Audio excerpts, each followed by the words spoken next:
Welcome to another video on mobile tech review, and in today's video I'll be showing you how you can get cheap data on MTN for as low as 200 Naira for 1.5 gig with a validity of 30 days.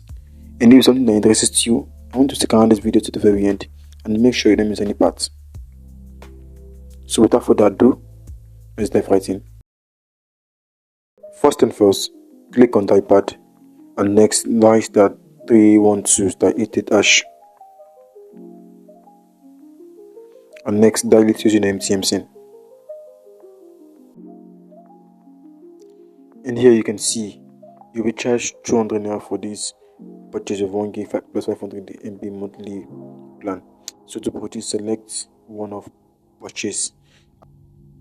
And one other thing, I want you to note that this offer might not work for your SIM card, but at the same time I want you to try it out and see if it does work for you.